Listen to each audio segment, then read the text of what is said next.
नमस्कार दोस्तों बहुत समय हुआ आप लोगों से बात किए हुए। उम्मीद करता हूँ आप सभी बड़े अच्छे से बड़े मज़े में होंगे। इधर थोड़ा बिज़ी ज़्यादा हो गए, थोड़ी व्यस्तता बढ़ गई, थोड़ा ट्रैवल भी ज़्यादा हुआ और थोड़ा मैं इस सवाल के साथ भी जूझ रहा था कि आप लोगों के साथ में किस चीज़ के बारे में बात की जाए। जनरल ज्ञान बहुत सारा अवेलेबल है इंटरनेट पर, और उसमें अगर आप कुछ नई इंसाइट लेकर के नहीं आ रहे हैं, कुछ नए एंगल से चीज़ों को ना खुद समझ रहे हैं ना दूसरों को समझाने की कोशिश कर रहे हैं, कुछ नया कंट्रीब्यूट नहीं कर रहे हैं, तो फिर आप केवल नॉइज़ ही बढ़ा रहे हैं, और वो चीज़ मुझे बहुत ज़्यादा इंटरेस्टिंग नहीं लग रही थी। तो इस दौरान काफ़ी सारे आइडियाज़ के साथ में प्ले अराउंड किया, वो कशमकश चलती रही।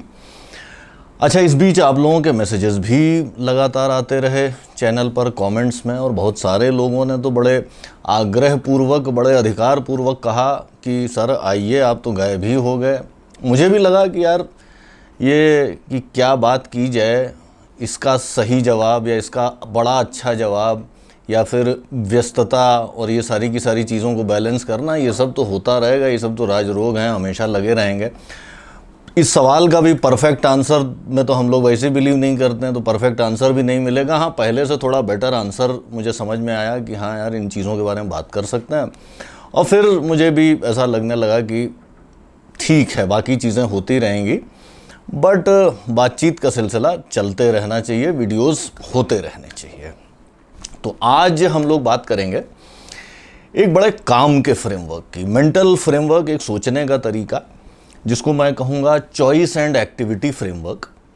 और जब भी आप कोई काम करने के बारे में सोचते हैं, या किसी काम को, मान लीजिए किसी काम को मिशन की तरह, प्रोजेक्ट की तरह करना चाहते हैं, जैसे आप चाहते हो कि यार मैं बहुत सारा पैसा कमाना चाहता हूँ, या मैं कोई बिज़नेस बनाना चाहता हूँ, या मैं कोई एग्ज़ाम क्रैक करना चाहता हूँ, या मैं अपनी फ़िटनेस बिल्ड करना चाहता हूँ, या मैं कोई किताब लिखना चाहता हूँ, कुछ भी करना चाहता हूँ, उसको हम मिशन मान लेते हैं।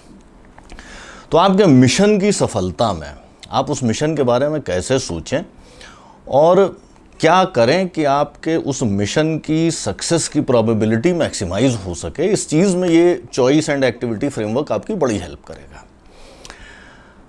दोस्तों, जब भी हम किसी काम के बारे में सोचते हैं, मान लीजिए कोई भी मिशन, आप इसमें अपना फिल इन द ब्लैंक्स लगा दीजिए, x = डाल दीजिए।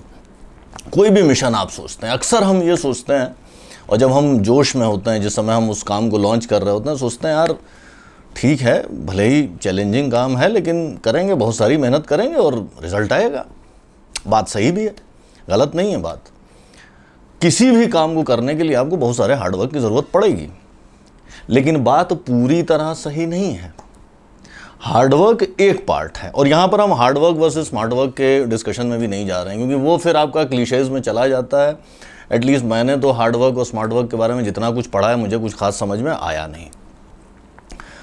तो वापस आते हैं, हार्डवर्क बहुत इंपॉर्टेंट है, मेहनत आपको बहुत सारी करनी पड़ेगी, लेकिन बहुत सारे एग्जाम्पल हमें ऐसे दिखते हैं, आप भी ऐसे लोगों को जानते होंगे जो बड़ी मेहनत करते हैं, उनको रिजल्ट नहीं मिलते। आप एक बड़ा क्रूड सा एग्जाम्पल लीजिए कि अगर आप दिल्ली से बॉम्बे जाना चाहते हैं, मुंबई जाना चाहते हैं, और अगर आप पैदल चलने लगते हैं, या साइकिल से चलने लगते हैं, या मोपेड से चलने लगते हैं, तो प्रैक्टिकली आप नहीं पहुंचेंगे, चाहे कितनी भी मेहनत कर लीजिए। और ये एक सिंपल सा एग्जांपल था जहां पे आपने टूल गलत चूज़ कर लिया। आपने डिसाइड किया कि मैं पैदल जाऊंगा, या साइकिल से जाऊंगा, या मोपेड से जाऊंगा, और इस वजह से आपके काम की सफलता की प्रोबेबिलिटी जो है वो करीब करीब 0 हो गई। इसी तरह मान लीजिए कि आप जाना चाहते हैं मुंबई, आपने टूल भी सही चूज़ किया, ट्रेन में बैठ गए, लेकिन ट्रेन की डायरेक्शन भुवनेश्वर की तरफ थी, तब भी आप कभी मुंबई नहीं पहुंचेंगे। यानी डायरेक्शन गलत चूज़ कर लेंगे तो भी आप सही जगह नहीं पहुंचेंगे।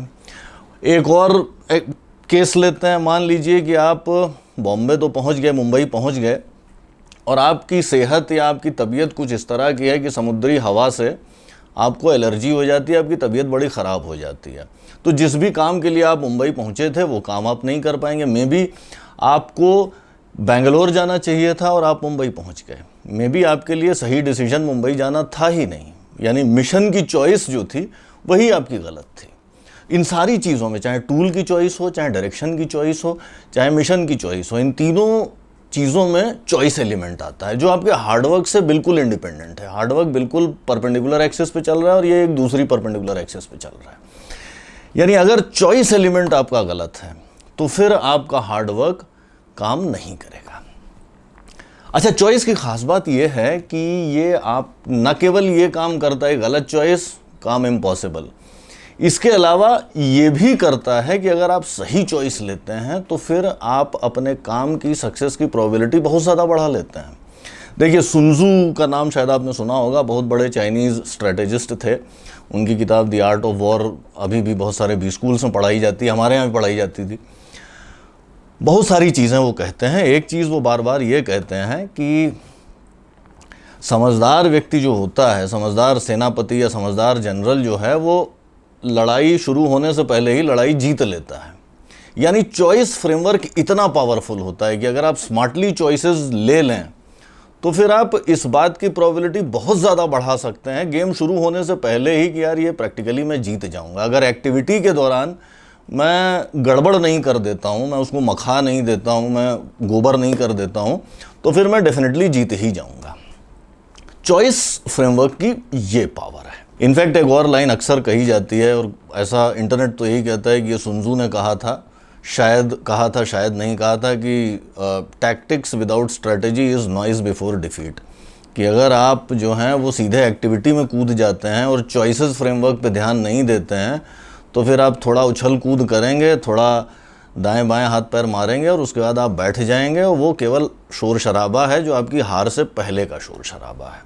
मेन पॉइंट यही है कि जब भी हम किसी नए मिशन के बारे में सोचते हैं तो चॉइस एलिमेंट पे हमें बड़ा ध्यान देना चाहिए। 2-3 सवाल निकलते हैं। पहला सवाल तो ये कि ऐसा क्यों होता है कि हम चॉइस एलिमेंट को इग्नोर कर रहे होते हैं। पहले इस पर बात करते हैं कि चॉइस अक्सर ओवरलुक क्यों हो रहा होता है। पूरी तरह इग्नोर नहीं हो रहा होता, बट फिर भी लार्जली इग्नोर हो रहा होता है। क्यों हो रहा होता है? देखिए, हम सब ने 15-20 साल एजुकेशन सिस्टम में बिताए होते हैं, स्कूल कॉलेज में। स्कूल कॉलेज में सफलता का मतलब है अच्छे नंबर, अच्छे मार्क्स। अच्छे मार्क्स लाने का क्या तरीका है? स्टडी हार्ड, किताबों पे ज़्यादा मेहनत करो। स्कूल में या कॉलेज में आपका चॉइस फ्रेमवर्क फिक्स्ड है, तो आपको चॉइस लेने की ज़रूरत नहीं है। आपकी किताबें फिक्स्ड हैं, आपका कोर्स फिक्स्ड है। ज़्यादा से ज़्यादा आपकी चॉइस ये है कि मैं कुमार मित्तल से पढ़ने की कोशिश करूं या कोई और किताब अब आती हो फिज़िक्स की, उससे पढ़ने की कोशिश करूं। उन दोनों चॉइसेस में कुछ खास अंतर होता नहीं। तो एजुकेशन सिस्टम में चॉइस एलिमेंट आपका काफ़ी हद तक न्यूटर हो चुका होता है, वो क्योंकि वो सिस्टम ने आपके बिहाफ पे डिसीजंस ले लिए हैं। फिर आपके पास केवल एक काम रह जाता है, वर्क हार्ड। और 15-20 साल हम एजुकेशन सिस्टम में यही कर रहे होते हैं। अगर हम सफलता प्राप्त करते हैं तो इसलिए कि हमने वर्क हार्ड किया था, अगर हम सफलता नहीं प्राप्त कर रहे होते हैं तो इसलिए कि हमने वर्क हार्ड नहीं किया हुआ रहता है। और इस चीज़ को हम भली भांति, हमारा एटलीस्ट सबकॉन्शियस समझ रहा होता है। और इसी वजह से जब हम रियल लाइफ में आते हैं तो भी हम यही सोचते हैं कि यार वर्क हार्ड जो है वही हमारी सक्सेस और फेलियर को डिटरमिन कर देगा। रियल लाइफ में ऐसा होता नहीं, क्योंकि वहाँ पे चॉइसेस भी ओपन होती हैं। कुछ एग्जांपल्स लेते हैं। मान लीजिए कि आप ये सोचते हैं कि मुझे फिट होना है, मुझे कोई एग्ज़ाम क्रैक करना है। अब इसमें देखते हैं चॉइस एलिमेंट्स क्या हैं। चॉइस एलिमेंट क्या है? पहला चॉइस एलिमेंट तो यही है कि क्या मुझे कौन सा एग्ज़ाम क्रैक करना है। या जब मैं फ़िट होने की बात करता हूँ तो ठीक है, कौन सा फ़िट होना है ऐसा तो मेक सेंस करता नहीं, मुझे फ़िट होना है। फ़िट होने का मतलब क्या है? अब अगर मैं सोचता हूँ कि फ़िट होने का मतलब है 6 पैक लाना, वो एक अलग गोल है। मैं ये सोचता हूँ फ़िट होने का मतलब है मेरा थोड़ा वेट जो है वो हेल्दी रेंज में आ जाए, मेरा लंग कैपेसिटी बढ़े, स्टेमिना बढ़े, थोड़ा स्ट्रेंथ बढ़े, वो एक अलग स्ट्रेटेजिक गोल है। मैं सोचता हूँ कि फ़िट होने का मतलब है कि मुझे ऐसी फ्लेक्सिबिलिटी आ जाए कि मैं फुल स्प्लिट कर सकूँ या हेड स्टैंड कर सकूँ, वो एक अलग गोल है। तो आप पहले कौन सा गोल चूज़ कर रहे हैं? तीनों गोल्स अलग अलग हैं और तीनों गोल्स की अपनी कॉस्ट और बेनिफिट्स हैं। अगर आप एक नॉर्मल व्यक्ति हैं जो मॉडलिंग नहीं कर रहा है, तो उसके लिए शायद 6 पैक वाला जो गोल है वो यूज़लेस गोल है और काफ़ी हद तक डेंजरस भी हो सकता है, डिपेंडिंग ऑन आप क्या करते हैं वहाँ तक पहुँचने के लिए। मे बी एक नॉर्मल वर्किंग व्यक्ति अगर आप हैं या एक कॉलेज स्टूडेंट हैं तो आपका गोल ये होना चाहिए कि भाई फिट होने के कॉन्टेक्स्ट में कि मैं अपना स्टेमिना बढ़ाऊँ, अपना लंग कैपेसिटी बढ़ाऊं, अपनी स्ट्रेंथ बढ़ाऊं, अपनी फ्लेक्सिबिलिटी बढ़ाऊं, जो करंट है उससे इम्प्रूव करूं। खैर, एक आपने मिशन चूज़ किया, पहली बात। उसके बाद अब आपको ये सोचना है कि क्या टूल्स यूज़ करूं मैं। जैसे कि अगर हम बात करते हैं कि एग्ज़ाम क्वालिफाई करने के बारे में, मान लीजिए कि आपने कोई बड़ा एग्ज़ाम क्वालिफाई करने के बारे में सोचा, तो आपके सामने अगला चॉइस वेरिएबल ये आता है कि भाई मैं कोचिंग ज्वाइन करूं, या घर पे बैठ के पढूं, या यूट्यूब से पढूं, या खान अकेडमी से पढूं, या कोई ऑनलाइन क्लासेस ज्वाइन करूं। अगेन आपकी कॉन्टेक्स्ट के हिसाब से इन सारे ऑप्शंस का इवैल्यूएशन अलग अलग होगा। ऑब्वियसली कुछ कंस्ट्रेंट्स होंगे, हर बार ऐसा नहीं हो पाएगा कि आप जा सकते हैं, फिज़िकली मोबाइल हैं नहीं हैं, जोग्राफिकली रिलोकेट कर सकते हैं नहीं कर सकते हैं, पैसे खर्च कर सकते हैं नहीं कर सकते हैं, बहुत सारी चीज़ें होंगी। गिवन जो आपके कंस्ट्रेंट्स हैं उनमें से आपको बेस्ट ऑप्शन चूज़ करना है, जिससे कि मेरी सक्सेस की प्रोबेबिलिटी बढ़ेगी। फिर आपको डायरेक्शन डिसाइड करना होगा कि हाँ, मैं किस तरीके से आगे बढ़ूँ। एक्सरसाइज या फिटनेस के एग्जाम्पल में आपके पास में इस तरह के ऑप्शन हो सकते हैं कि वही मेरे घर से 7 किलोमीटर दूर पे बहुत अच्छा गोल्ड जिम है, मैं वहाँ ज्वाइन करूँ, या मेरे घर के पड़ोस में एक पार्क है, मैं वहाँ जाऊँ रोज़ रनिंग करूँ, या मैं घर पे कुछ इक्विपमेंट ले लूँ, मैं वो करना शुरू कर दूँ, या मैं घर पे किसी पर्सनल ट्रेनर को बुलाने लग जाऊँ, वो काम शुरू कर दूँ। ये 4-5 आपके पास टूल्स के ऑप्शंस हैं। अगेन अपने कंस्ट्रेंट के हिसाब से आप ऐसा ऑप्शन चूज़ करना चाहते हैं जिसमें सफलता की प्रोबेबिलिटी मैक्सिमम हो। अब सफलता की प्रोबेबिलिटी मैक्सिमम का एक बड़ा पार्ट ये होता है कि मैं जो भी, क्योंकि इतना तो क्लियर है कि सफल होने के लिए मुझे हार्ड वर्क करना पड़ेगा, यानी ये कोई एक्टिविटी ऐसी होगी जो मुझे बार बार करते रहनी पड़ेगी। अब फिट होने के कॉन्टेक्स्ट में मुझे जो एक्सरसाइज की एक्टिविटी है वो मुझे बार बार करते रहनी पड़ेगी। तो मैं इवेंचुअली सफल होऊंगा या नहीं, है काफ़ी हद तक इस चीज़ पर डिपेंड कर जाएगा कि मैंने जो एक्टिविटी चूज़ की है उसको मैं लंबे समय तक कर पा रहा हूँ कि नहीं कर पा रहा हूँ। तो वहाँ पर भी मुझे चॉइसेस इस तरह से लेनी है कि मैं इस चीज़ की प्रोबेबिलिटी बढ़ाऊं कि मैं उस एक्टिविटी को रोज़ कर सकूं। यानी कुछ कैलेंडरिंग कर दूं कि मैं हाँ रोज़ सवेरे 7 बजे करूंगा, या 10 किलोमीटर दूर बड़े से जिम जाने के बजाय कुछ ऐसा करूं जहां पे जो नज़दीक हो, जहां पे एक्सेस करना आसान हो, जहां पे मैं डेली जा सकूं। इस चीज़ की प्रोबेबिलिटी कम होगी, वो मिस हो जाएगा। और ऑब्वियसली हर स्पेसिफिक मिशन के हिसाब से ये आपका कैसे चूज़ कर रहे हैं आप, या प्रोबेबिलिटी मैक्सिमाइजेशन का क्या मतलब है, वो चेंज होता रहेगा। उसके ऊपर आप थोड़ा समय देंगे, थोड़ा सोचेंगे तो आपको समझ में आएगा। और अगर ये सारे के सारे चॉइस वेरिएबल्स, मिशन की चॉइस, आपके टूल्स की चॉइस, आप क्या क्या रिसोर्सेज डिप्लॉय करते हैं उसमें, कौन कौन सी किताबें खरीदते हैं, या क्या क्या इक्विपमेंट खरीदते हैं, ऑब्वियसली हर एक चॉइस का depending on your goal short term long term effects होंगे, कॉस्ट बेनिफिट्स होंगे, जो आपको एनालाइज करना है। आपको ये सोचना है कि हाँ मैं ये करना चाहता हूँ कि मैं ये नहीं करना चाहता हूँ। तो रिसोर्सेज का चॉइस हो गया, डायरेक्शन का चॉइस हो जाएगा, पेसिंग का चॉइस हो जाएगा, मैं कितनी स्पीड से उस तरफ भागूं। अगर मैं एग्ज़ाम क्रैक करने की कोशिश कर रहा हूँ, 3-4 महीने बचे हैं, वो एग्ज़ाम ऐसा है जो 3-4 महीने की मेहनत से किया जा सकता है, तो मुझे उसमें अपना पेसिंग डिसाइड करना पड़ेगा कि कितने घंटे मैं अभी देना चाहता हूँ। एग्ज़ाम से 4 महीने पहले, 2 महीने पहले मैं किस तरह का शेड्यूल रखना चाहता हूँ, 1 हफ्ता पहले मैं किस तरह का शेड्यूल रखना चाहता हूँ। तो वो आपको पेसिंग चूज़ करनी पड़ेगी, डायरेक्शन चूज़ करनी पड़ेगी।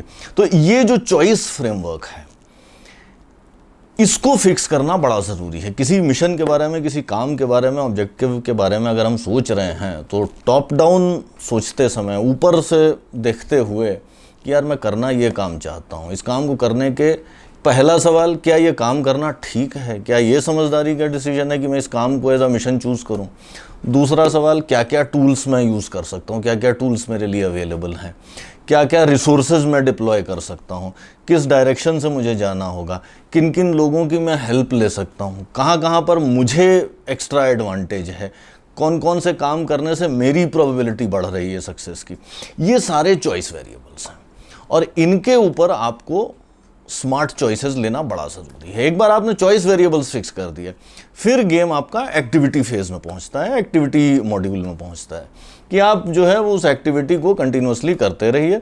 ऑब्वियसली डिपेंडिंग अपॉन आपका कितना लंबा टाइमलाइन है, आप कुछ समय के बाद वापस से अपने चॉइस वेरिएबल्स को देखेंगे। अच्छा, मैंने ये किताब खरीदी थी लेकिन मुझे ये आजकल इससे बहुत अच्छा समझ में नहीं आ रहा है, मैं भी एक दूसरी किताब आ गई है जो बहुत अच्छे से एक्सप्लेन करती है, मैं उसको चेंज कर दूंगा, वो चॉइस वेरिएबल चेंज कर दूंगा। तो ऐसा नहीं कि एक बार आपने कोई चॉइस वेरिएबल ले लिया तो आप उसे चेंज नहीं कर सकते, कंटिन्यूसली चेंज करते रह सकते हैं। बट इम्पॉर्टेंट ये समझना है कि किसी भी काम की तरफ जाते समय दो पीसेस बड़े ज़रूरी हैं, चॉइस फ्रेमवर्क और एक्टिविटी फ्रेमवर्क। चॉइस फ्रेमवर्क जो है उस काम के बारे में तमाम चॉइसेस हैं, डिसीजंस हैं जो आपकी प्रोबेबिलिटी को, सक्सेस की प्रोबेबिलिटी को मैक्सिमाइज करते हैं। मुझे ये चीज़ समझने में काफ़ी समय लगा क्योंकि मैं एजुकेशन फ्रेमवर्क से आ रहा था और for whatever reason, for some reason or the other, इस चीज़ को समझने में कि यार हार्डवर्क के अलावा एक चॉइस फ्रेमवर्क भी है और अगर मैं सही चॉइसेस लेता हूँ तो शायद कई बार मैं रिज़ल्ट तक बहुत कम एफर्ट में या ज़्यादा आसानी से पहुँच जाता हूँ, कम स्ट्रेस के साथ पहुँच जाता हूँ एज़ कम्पेयर टू अगर मैं कुछ दूसरी तरह की चॉइसेस ले लेता हूँ। तो दोस्तों ये रही कहानी। हार्डवर्क के बारे में हमने यहाँ ज़्यादा बात नहीं की क्योंकि हार्डवर्क से करीब करीब हम सभी फेमिलियर होते हैं और हम सभी जानते हैं कि हार्डवर्क के बिना चीज़ें मुश्किल से ही मिलती हैं। गेम प्लान एसेंशियली ये है कि चॉइस फ्रेमवर्क के ऊपर कॉन्शियसली नज़र डालिए, देखिए कौन कौन से वेरिएबल्स ऐसे हैं जहाँ पे मेरे लिए चॉइस वेरिएबल मौजूद है, चॉइस ऑप्शन मौजूद है और वहाँ पे कौन कौन से ऑप्शंस चूज़ करके मैं इस पूरे गेम को इस तरह से सेट कर सकता हूँ कि मेरी प्रोबेबिलिटी सक्सेस की मैक्सिमम हो जाए, या सुन त्जू के शब्दों में लड़ाई शुरू होने से पहले ही मैं अपनी जीत को सुनिश्चित कर सकूँ। नहीं सुनिश्चित कर सकूँ तो जितना ज़्यादा प्रोबेबल कर सकता हूँ उतना ज़्यादा प्रोबेबल कर लूँ। दोस्तों ये रही कहानी चॉइस और हार्डवर्क फ्रेमवर्क की या चॉइस और एक्टिविटी फ्रेमवर्क की। चॉइस वेरिएबल बहुत इंपॉर्टेंट है। चॉइस फ्रेमवर्क अक्सर हम ओवरलुक कर जाते हैं और उसकी वजह से ये जो ट्रेजेडी होती है कि हार्डवर्क किया आपने और रिजल्ट नहीं मिले और आप कुछ चेंज भी नहीं कर रहे और आप उसी चीज़ में लगे हुए हैं, उसी ग्राइंड में लगे हुए हैं महीनों दर महीनों, साल दर साल, और रिजल्ट वही आ रहे हैं। तो अक्सर इस तरह की जब सिचुएशन में आप फंसे होते हैं तो प्रॉब्लम शायद आपके चॉइस वेरिएबल्स में होती है और कुछ चॉइस वेरिएबल के डायल्स पे अगर आप कुछ चेंज कर देते हैं तो चीज़ें काफ़ी डिफरेंट हो सकती हैं। दोस्तों आज के एपिसोड में इतना ही। अगर आपको एपिसोड अच्छा लगा तो दोस्तों के साथ शेयर करिए, लाइक और कमेंट करिए, और अगर आपने अब तक सब्सक्राइब नहीं किया है तो सब्सक्राइब करिए और बेल आइकॉन को भी दबाइए। जल्दी मिलते हैं एक नए एपिसोड के साथ, तब तक के लिए बाय बाय।